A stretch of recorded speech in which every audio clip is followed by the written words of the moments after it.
Hallelujah.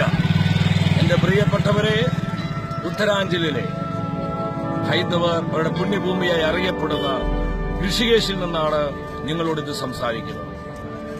ഋഷികേശിന്റെ മണ്ണിലേക്ക് കർത്താവിന്റെ തിരിച്ചോർ ഒഴുകപ്പെടുവാൻ ഈ അന്തരീക്ഷ മണ്ഡലം മുഴുവൻ എതിർ പൂജകളാലും എതിർ പ്രാർത്ഥനകളും നിറയപ്പെട്ടിരിക്കുകയാണ്.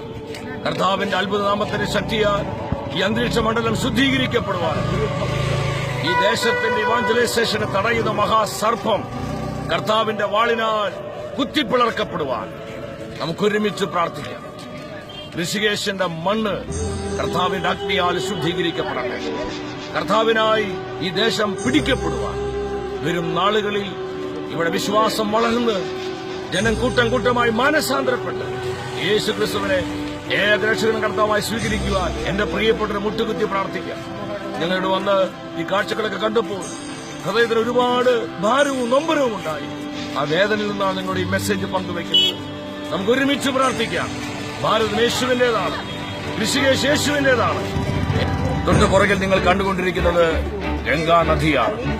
ദുരാചാരങ്ങളുടെയും അന്ധവിശ്വാസങ്ങൾ ഇറ്റില്ലമായ ഋഷികേശിന്റെ മണ്ണിൽ നമ്മുടെ കർത്താവിന്റെ നിർമ്മലമായ സുവിശേഷം കാട്ടുതീ പോലെ പടരുവാൻ നമുക്ക് കരങ്ങൾ കൊടുക്കാം.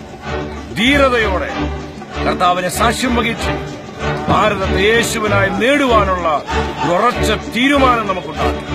എന്തു വില കൊടുത്തും പിശാചിനെ ഭാരതത്തിന് വിട്ടുകൊടുക്കാതെ കർത്താവിനായി നേടുവാനുള്ള ആഗ്രഹത്തോടെ നമുക്കൊരുമിച്ച് മുട്ടുമടക്കാം. ഭാരതത്തിന് ഇവാഞ്ചലൈസേഷന് വേണ്ടി ഉത്തരാഞ്ചിൽ കർത്താവിന്റെ രക്ഷ ഒഴുകപ്പെടുവാൻ, ഋഷികേശിൽ കർത്താവിന്റെ സാന്നിധ്യം അഗ്നിയായി കത്തുവാൻ നമുക്കൊരുമിച്ച് പ്രാർത്ഥിക്കാം. Pray for Rishikesh and Uttaraঞ্চൽ. Lord bless you.